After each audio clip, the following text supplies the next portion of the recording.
नमस्कार विद्यार्थी मित्रांनो. तर आपण पाठीमागील तासाला आपल्या पीक संरक्षण या विषयातील प्रश्नोत्तर संच जो मी काढून दिलेला आहे तर त्याचा अभ्यास सुरू केलेला आहे. तर त्याच्यामध्ये पहिलं प्रकरण झालेलं आहे कीटकशास्त्र. त्यानंतर कीड नियंत्रणाच्या पद्धती हे प्रकरण आपण पाहतोय. त्याच्यातील 15 प्रश्नोत्तरे आपण पाहिलेली आहेत. तर पुढचा जो प्रश्न आहे तो इथिलीन डायब्रोमाइड ॲल्युमिनियम फॉस्फाईड ही कोणत्या प्रकारातील कीटकनाशके आहेत? बघा, इथिलीन डायब्रोमाइड ॲल्युमिनियम फॉस्फाईड ही कोणत्या प्रकारातील कीटकनाशके आहेत? पर्याय पहिला स्पर्शजन्य, पर्याय क्रमांक 2 पोट किंवा जठर विषय, पर्याय क्रमांक 3 धुरीजन्य विषय. त्याचे योग्य उत्तर धुरीजन्य विषय हा आहे. जे इथिलीन डायब्रोमाइड आणि ॲल्युमिनियम फॉस्फाईड ही धुरीजन्य कीडनाशके आहेत. त्यानंतर 17वा प्रश्न आहे calcium arsenate, lead arsenate, methyl thiocyanate ही कोणत्या प्रकारातील कीटकनाशके आहेत? पर्याय क्रमांक 1 अकार्बनी, पर्याय क्रमांक 2 कार्बनी आणि पर्याय क्रमांक 3 यापैकी नाही. तर याचे योग्य उत्तर आहे अकार्बनी कीटकनाशके. Calcium arsenate, lead arsenate, methyl thiocyanate ही अकार्बनी कीटकनाशके आहेत. 18वा प्रश्न आहे वनस्पती, प्राणी आणि खनिजे यांच्यापासून तयार केलेल्या कीटकनाशकास कोणत्या प्रकारची कीटकनाशके म्हणतात? बघा, वनस्पती, प्राणी आणि खनिजे यांच्यापासून तयार केलेल्या कीटकनाशकाला कोणत्या प्रकारची कीटकनाशके म्हणतात? पर्याय क्रमांक 1 अकार्बनी, पर्याय क्रमांक 2 कार्बनी आणि पर्याय क्रमांक 3 यापैकी नाही. तर योग्य उत्तर आहे कार्बनी कीटकनाशके. त्यानंतर 19वा प्रश्न आहे कीडनाशकाची तीव्रता कमाल अवशेष मर्यादेपर्यंत पोहोचण्यासाठी जो कालावधी लागतो व कीडनाशकाच्या वापरानंतर खाद्यवस्तू खाण्यायोग्य होण्यासाठी जेवढे दिवस थांबावे लागते त्याला कसला कालावधी म्हणतात? पर्याय क्रमांक 1 प्रतीक्षा कालावधी, पर्याय क्रमांक 2 पक्वतेची लक्षणे, पर्याय क्रमांक 3 काढणीचा कालावधी. तर या प्रश्नाचे योग्य उत्तर आहे प्रतीक्षा कालावधी. त्यानंतर प्रकरण 3 वनस्पती रोग तसेच रोगशास्त्र, वनस्पती रोग व्याख्या, वनस्पतीच्या रोगाची किंवा वनस्पती रोग प्रसार माध्यमे वगैरे. तर या प्रकरणातील पहिला प्रश्न आहे आवाज मॅडम आवाज थोडा. तर या प्रकरणातील पहिला प्रश्न आहे बुरशी, जीवाणू, विषाणू, सूत्रकृमी, मायकोप्लाझ्मा, रिकेटनिया, परोपजीवी वनस्पती ही पिकावर रोग पडण्याची कोणती कारणे आहेत किंवा ही कोणत्या प्रकारातील रोगाची कारणे आहेत? तर पर्याय पहिला आहे सजीव कारणे, पर्याय क्रमांक 2 निर्जीव कारणे आणि पर्याय क्रमांक 3 दोन्हीपैकी नाही. तर या प्रश्नाचे योग्य उत्तर आहे सजीव कारणे आहेत. म्हणजे बुरशी, जीवाणू, विषाणू, मायकोप्लाझ्मा, रिकेटनिया, परोपजीवी वनस्पती ही वनस्पतीवर रोग पडण्याची सजीव कारणे आहेत. त्यानंतर प्रश्न दुसरा आहे अन्नद्रव्य कमतरता, कडक थंडी, अतिउष्णता, वायू प्रदूषण, जमिनीत हवा खेळती न राहणे, माती प्रदूषण इत्यादी पिकावर रोग पडण्याची कोणती कारणे आहेत? पर्याय क्रमांक 1 निर्जीव कारणे, पर्याय क्रमांक 2 सजीव कारणे आणि पर्याय क्रमांक 3 यापैकी नाही. तर मित्रांनो, याचं योग्य उत्तर आहे निर्जीव कारणे. म्हणजे अन्नद्रव्याची कमतरता, कडक थंडी, अतिउष्णता, वायू प्रदूषण, जमिनीत हवा खेळती न राहणं ही निर्जीव आहे. ह्या सर्व गोष्टी निर्जीव आहेत. याच्यामुळं जर पिकावरती रोग पडत असतील तर ती पिकाच्या रोगाची निर्जीव कारणे आहेत. त्यानंतर क्वेश्चन तिसरा, बटाट्यावरील वार्टा हा रोग कोणत्या प्रकारात मोडतो? बटाट्यावरील वार्ट रोग कोणत्या प्रकारात मोडतो? पर्याय क्रमांक 1 प्रादेशिक रोग, पर्याय क्रमांक 2 सतत येणारा रोग, पर्याय क्रमांक 3 तुरळक रोग. तर याचं योग्य उत्तर आहे प्रादेशिक रोग. बटाट्यावरील वार्ट रोग हा प्रादेशिक रोग आहे. त्यानंतर प्रश्न क्रमांक 4, तांबेरा, भुरी, केवडा हे कोणत्या प्रकारातील रोग आहेत? पर्याय क्रमांक 1 तुरळक रोग, पर्याय क्रमांक 2 साथी स्वरूप रोग, पर्याय क्रमांक 3 सतत येणारा रोग. तर मित्रांनो, या प्रश्नाचं योग्य उत्तर आहे सतत येणारे रोग आहेत. जे तांबेरा, भुरी, केवडा हे कुठल्याही पिकावरती सतत येणारे रोग आहेत. त्यानंतर प्रश्न क्रमांक 5, काकडीच्या पिकावरील कोणात्मक ठिपक्याचा रोग हा कोणत्या प्रकारामध्ये मोडतो? बघा, प्रश्न आणखीन एकदा ऐका. काकडीच्या पिकावरील कोणात्मक ठिपक्याचा रोग हा कोणत्या रोगाच्या प्रकारामध्ये मोडतो? तुरळक रोग, पर्याय 2 साथी स्वरूप रोग, पर्याय क्रमांक 3 प्रादेशिक रोग. तर मित्रांनो, हा तुरळक प्रकारचा रोग आहे. ऑब्जेक्टिव्हला विचारलं जातंय हमखास, काकडीच्या पिकावरील कोणात्मक ठिपक्याचा रोग हा तुरळक प्रकारातील रोग आहे. त्यानंतर प्रश्न क्रमांक 6, बटाट्यावरील वार्ट, रोपांची उभळ, मुळकूज, अर्गट, तांबेरा हे कशाच्या प्रादुर्भावामुळे होणारे रोग आहेत? बघा, बटाट्यावरील वार्ट, रोपांची उभळ, मुळकूज, मर, तांबेरा हे कोणत्या प्रकारचे रोग आहेत किंवा कशाच्या प्रादुर्भावामुळे या रोगाचा किंवा या रोगाची लागण पिकाला होते? पर्याय 1 बुरशी, पर्याय क्रमांक 2 जीवाणू, पर्याय क्रमांक 3 विषाणू. तर या प्रश्नाचं योग्य उत्तर आहे पर्याय क्रमांक 1 ते म्हणजे बुरशी. त्यानंतर 7वा क्वेश्चन आहे, कागदी लिंबाचा खैऱ्या, डाळिंबावरील तेल्या हे कशाच्या प्रादुर्भावामुळे होणारे रोग आहेत? बघा, कागदी लिंबावरील खैऱ्या, डाळिंबावरील तेल्या हे कशाच्या प्रादुर्भावामुळे होणारे रोग आहेत? पर्याय क्रमांक 1 आहे विषाणू, पर्याय क्रमांक 2 जीवाणू, पर्याय क्रमांक 3 बुरशी.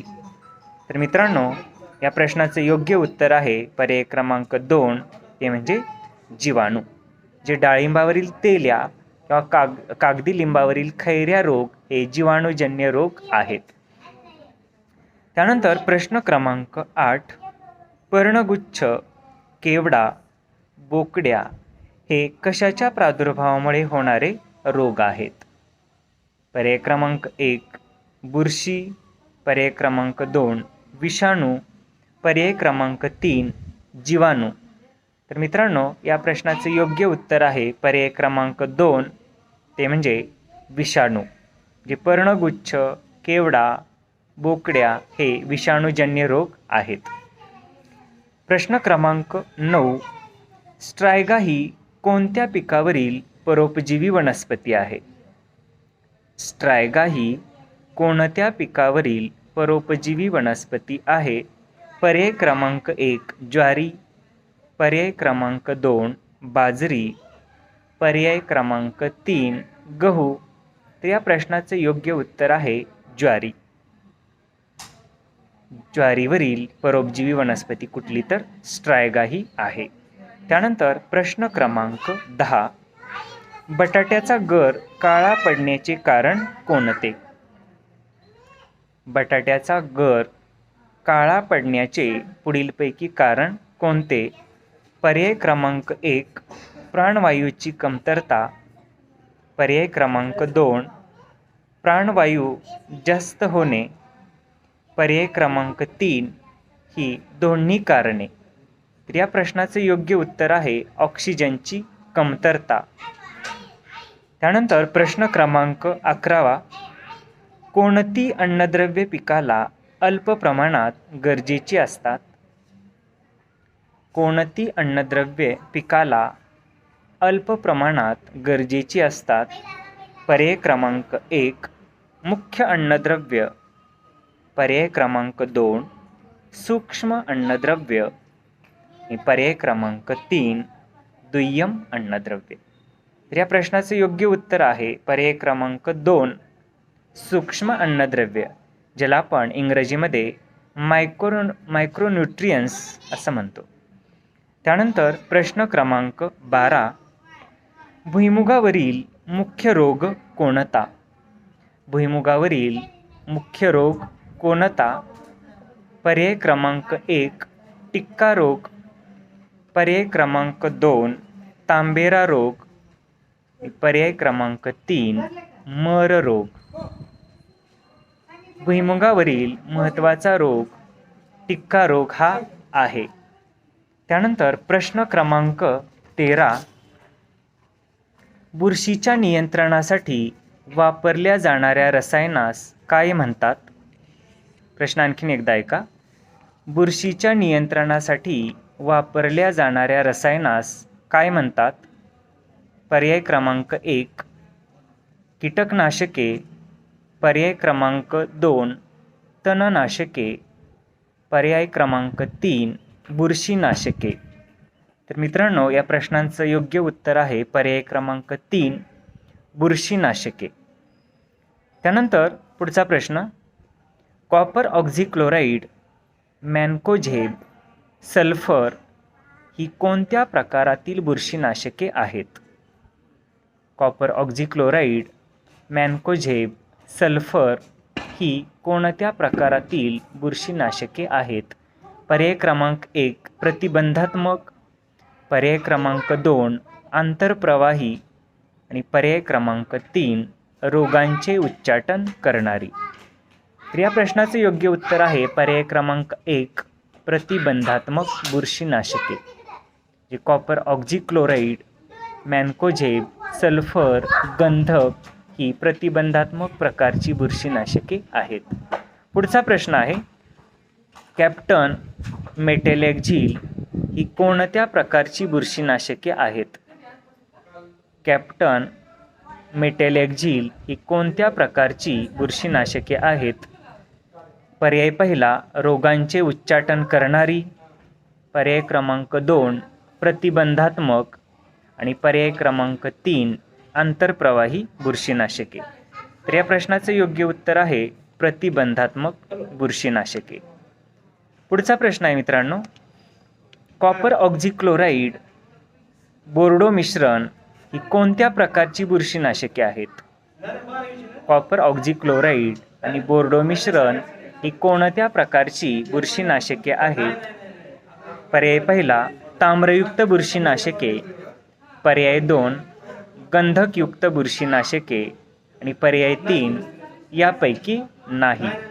तर योग्य उत्तर आहे ताम्रयुक्त बुरशीनाशके. पुढचा प्रश्न आहे मित्रांनो. भुरी रोगाच्या नियंत्रणासाठी कोणते बुरशीनाशक वापरतात? भुरी रोगाच्या नियंत्रणासाठी कोणते बुरशीनाशक वापरतात? पर्याय 1 गंधक, पर्याय 2 सायपरमेथ्रिन, पर्याय 3 ट्रायकोडर्मा. तर योग्य उत्तर आहे पर्याय क्रमांक 1 ते म्हणजे गंधक. भुरी रोगासाठी किंवा भुरी रोगावरती नियंत्रण करण्यासाठी गंधक हे बुरशीनाशक वापरले जाते. पुढचा प्रश्न आहे मित्रांनो 7वा. 300 मेष गंधक भुकटी कोणत्या प्रकारचे बुरशीनाशक आहे? 300 मेष गंधक भुकटी कोणत्या प्रकारचे बुरशीनाशक आहे? पर्याय क्रमांक 1 ताम्रयुक्त, पर्याय क्रमांक 2 गंधकयुक्त आणि पर्याय क्रमांक 3 जैविक बुरशी.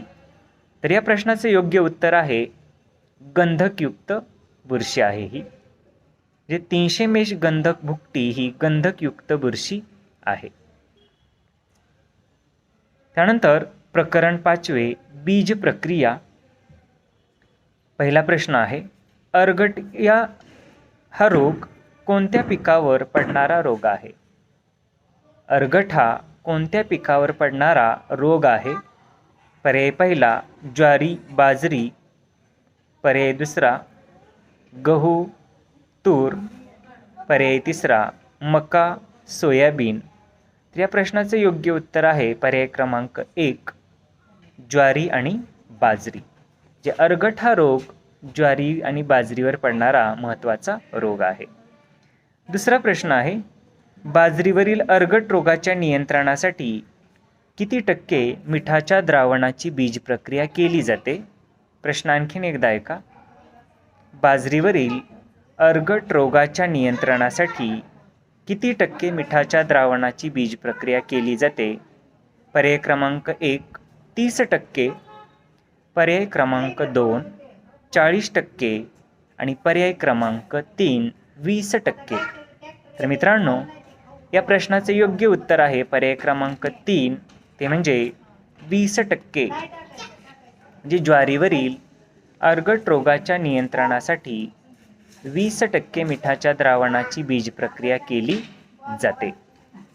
त्यानंतर तिसरा प्रश्न आहे ज्वारीवरील अर्गट रोगाच्या नियंत्रणासाठी किती टक्के मिठाच्या द्रावणाची बीज प्रक्रिया केली जाते? ज्वारीवरील अर्गट रोगाच्या नियंत्रणासाठी किती टक्के मिठाच्या द्रावणाची बीज प्रक्रिया केली जाते? पर्याय क्रमांक 1 20%, पर्याय क्रमांक 2 30% आणि पर्याय क्रमांक 3 15%. तर या प्रश्नाचे योग्य उत्तर आहे 30%. बाजरी म्हटल्यानंतर 20% लक्षात ठेवायचं आणि ज्वारी म्हटल्यानंतर 30% मिठाच्या द्रावणाची बीज प्रक्रिया. त्यानंतर प्रश्न क्रमांक 4 नत्र खत उपलब्ध होण्यासाठी कडधान्य वर्गीय पिकाला कोणत्या जीवाणू संवर्धकाची बीज प्रक्रिया केली जाते? प्रश्न आणखीन एकदा ऐका. नत्र खत उपलब्ध होण्यासाठी कडधान्य वर्गीय पिकाला कोणत्या जैवरसायनाची किंवा कुठल्या जैविक खताची बीज प्रक्रिया केली जाते? पर्याय क्रमांक 1 ॲझोटोबॅक्टर, पर्याय क्रमांक 2 ट्रायकोडर्मा आणि पर्याय क्रमांक 3 आहे रायझोबियम. तर कडधान्य म्हणजे द्विदल वर्गीय आहे आणि नत्र स्थिरीकरण जे या ठिकाणी रायझोबियम हे उत्तर योग्य आहे. त्यानंतर प्रश्न क्रमांक 5 नत्रखत उपलब्ध होण्यासाठी तृणधान्य वर्गीय पिकाला कोणत्या जीवाणू संवर्धकाची बीज प्रक्रिया केली जाते? बघा नत्रखत आणि तृणधान्य वर्गीय म्हणजे एकदल वर्गीय पिकासाठी विचारले. पर्याय क्रमांक 1 रायझोबियम, पर्याय क्रमांक 2 ट्रायकोडर्मा आणि पर्याय क्रमांक 3 ॲझोटोबॅक्टर. तर योग्य उत्तर आहे पर्याय क्रमांक 3 ॲझोटोबॅक्टर. जे नत्र उपलब्धता आणि तृणधान्य वर्गीय पीक म्हटल्यानंतर ॲझोटोबॅक्टर हे उत्तर लिहिणं अपेक्षित आहे. त्यानंतर प्रश्न क्रमांक 6 बियाण्यावर कोणत्या किरणांची प्रक्रिया करून वेगवेगळ्या जातींची निर्मिती केली जाते? बियाण्यावर कोणकोणत्या प्रकारची किंवा कोणत्या किरणांची प्रक्रिया करून वेगवेगळ्या जातींची निर्मिती केली जाते? पर्याय क्रमांक 1 क्ष आणि गॅमा किरणे, पर्याय क्रमांक 2 अ आणि वाय आणि पर्याय क्रमांक 3 प्रकाश किरण. तर या प्रश्नाचे योग्य उत्तर आहे पर्याय क्रमांक 1 क्ष आणि गॅमा किरणे. त्यानंतर पुढचा प्रश्न आहे पीक अपक्व होण्याचा कालावधी कमी करण्यासाठी बियाण्यास कोणती प्रक्रिया करतात? पीक पक्वता कालावधी कमी होण्यासाठी बियाण्यास कोणती बीज प्रक्रिया केली जाते? पर्याय क्रमांक 1 पाश्चरायझेशन, पर्याय क्रमांक 2 फर्नलायझेशन आणि पर्याय क्रमांक 3 ग्लोबलायझेशन. तर योग्य उत्तर आहे फर्नलायझेशन. त्यानंतर प्रश्न क्रमांक 8 पिकावरील जैविक रोगाच्या नियंत्रणासाठी कोणत्या जैविक बुरशीची बीज प्रक्रिया केली जाते? पिकावरील जैविक रोगाच्या नियंत्रणासाठी कोणत्या जैविक घटकाची बीज प्रक्रिया केली जाते?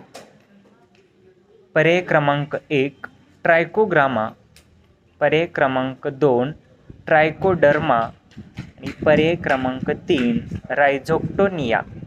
तर याचं योग्य उत्तर आहे पर्याय क्रमांक 2 ट्रायकोडर्मा जैविक बुरशी. त्यानंतर पुढचा प्रश्न, पिकाला स्फुरद खताच्या उपलब्धतेसाठी कोणत्या जैविक घटकाची बीज प्रक्रिया केली जाते? पिकाला स्फुरद खताच्या उपलब्धतेसाठी कोणत्या जैविक खताची बीज प्रक्रिया केली जाते? पर्याय क्रमांक 1 ट्रायकोडर्मा, पर्याय क्रमांक 2 रायझोबियम आणि पर्याय क्रमांक 3 PSB. तर मित्रांनो योग्य उत्तर आहे पर्याय क्रमांक 3 PSB. जे स्फुरद उपलब्धतेसाठी PSB हे जैविक खत आपण बीज प्रक्रियेसाठी वापरणं गरजेचं आहे. पुढचा प्रश्न आहे, उदबत्ता रोग कोणत्या पिकावर पडणारा महत्त्वाचा रोग आहे? प्रश्न आणखीन एकदा ऐका. उदबत्ता रोग कोणत्या पिकावर पडणारा महत्त्वाचा रोग आहे?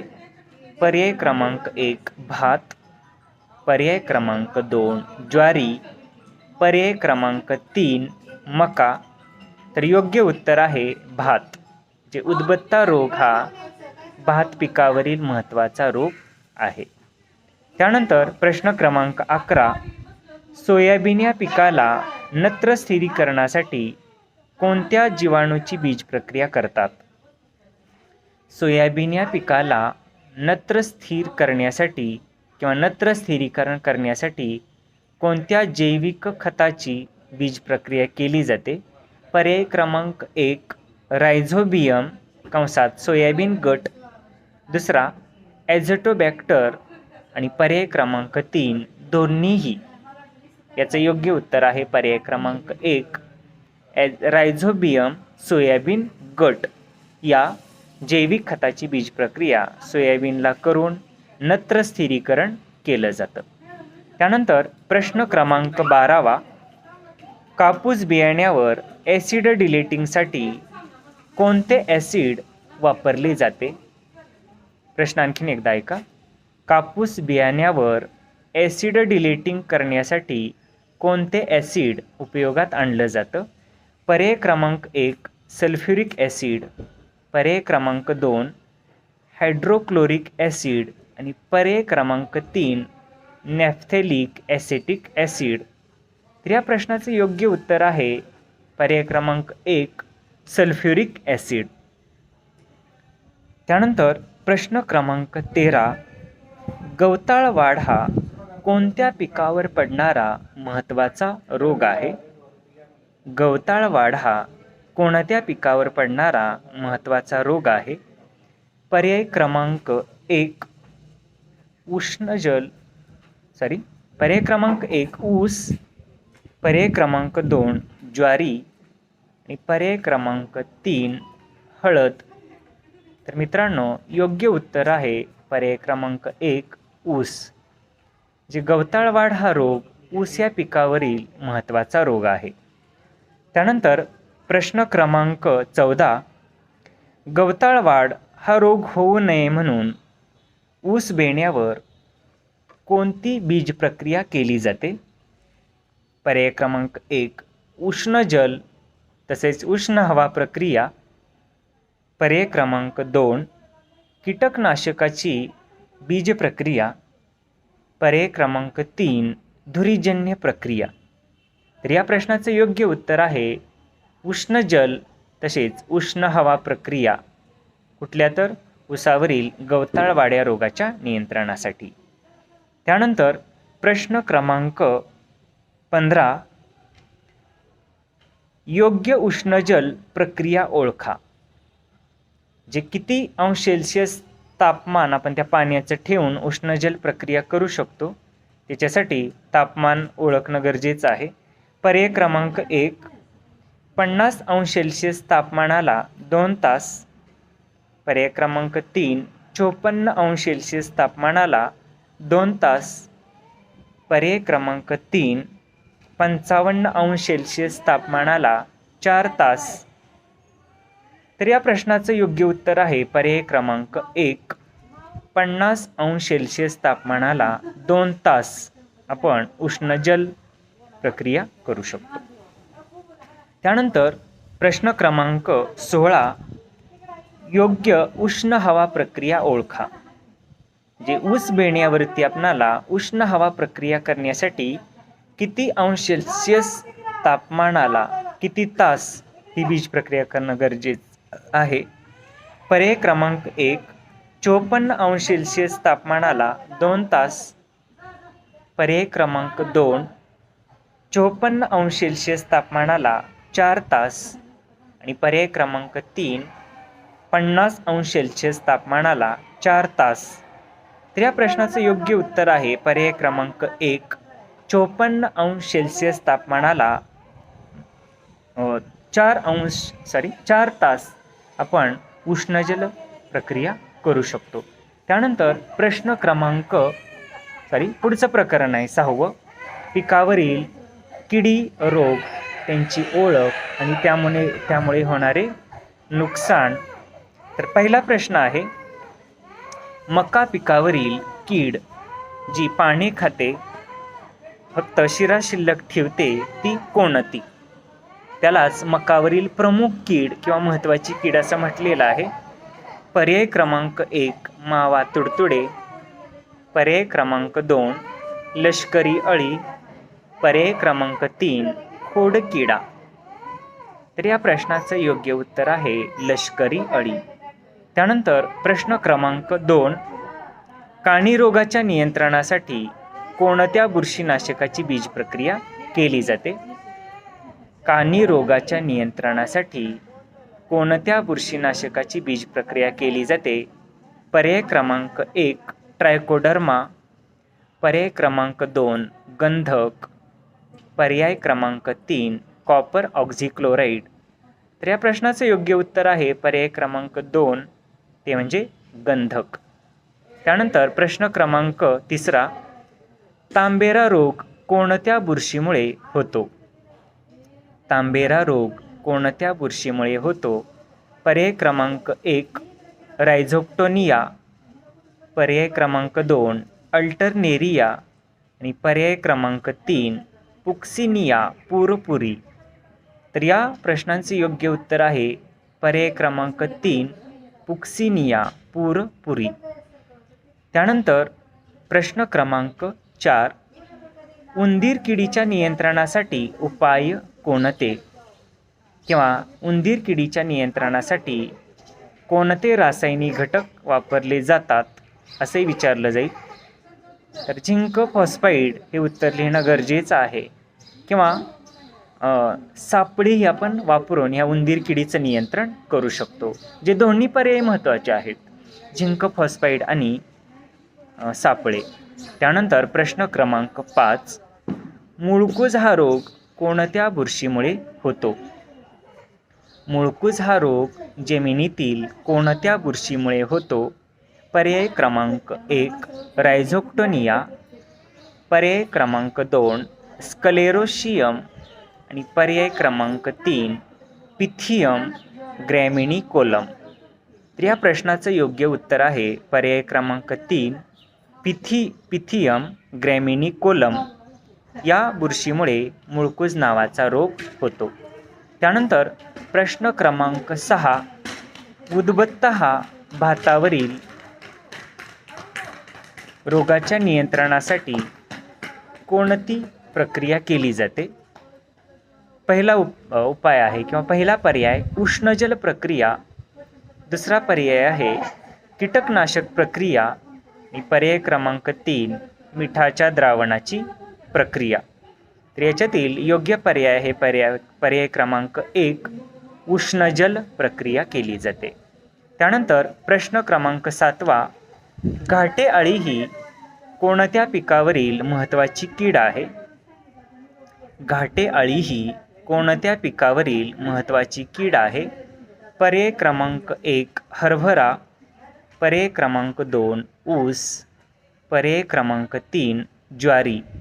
तर या प्रश्नाचं योग्य उत्तर आहे हरभरा. जे घाटे अळी ही हरभरा पिकावरील महत्त्वाची कीड आहे. प्रश्न क्रमांक 8 घाटे अळीच्या नियंत्रणासाठी उपाययोजना कोणती? पर्याय क्रमांक 1 5% निंबोळी अर्काची फवारणी करणे, HANPV फवारणी, दोन्ही एकत्रित दिलेले आहेत. पर्याय क्रमांक 2 कॉपर ऑक्झिक्लोराईड आणि ट्रायकोडर्मा इत्यादीची फवारणी करणे, पर्याय क्रमांक 3 20% मिठाच्या द्रावणाची फवारणी किंवा ट्रायकोग्रामाची फवारणी करणे. तर या प्रश्नाचे योग्य उत्तर आहे पर्याय क्रमांक 1 5% निंबोळी अर्काची फवारणी करणे आणि HANPV या विषाणूची फवारणी करणे. जी या दोन्ही फवारणी करून आपण हरभऱ्यावरील घाटे अळीचं नियंत्रण करू शकतो. त्यानंतर प्रश्न क्रमांक 9 खुजा रोग कोणत्या पिकावरील रोग आहे? खुजा रोग कोणत्या पिकावरील रोग आहे? पर्याय 1 तूर, पर्याय क्रमांक 2 उडीद, पर्याय क्रमांक 3 हरभरा. तर योग्य उत्तर आहे हरभरा. त्यानंतर प्रश्न क्रमांक 10 हरभऱ्यावरील मर रोग कोणत्या बुरशीमुळे होतो? हरभऱ्यावरील मर रोग कोणत्या बुरशीमुळे होतो? पर्याय क्रमांक 1 फुजेरियम ऑक्झिस्पोरम, पर्याय क्रमांक 2 इरिसिफी पॉलिगोनी आणि पर्याय क्रमांक 3 फुजेरियम मोनिलफॉर्मी. तर पर्याय क्रमांक 1 बरोबर आहे. फुजेरियम ऑक्झिस्पोरम या बुरशीमुळे हरभऱ्यावर मर रोगाचा प्रादुर्भाव झालेला दिसून येतो. तर मित्रांनो, अशा पद्धतीने आपण काही प्रकरणावरील म्हणजे एकूण 5 प्रकरणं ऑब्जेक्टिव्हची पूर्ण झालेली आहेत आणि 6व्या प्रकरणातील एकूण 10 प्रश्न आपण अभ्यासलेले आहेत. तर राहिलेले प्रश्नोत्तर संच आपण पुढील तासाला पाहूया. आपण या ठिकाणी थांबूया. धन्यवाद.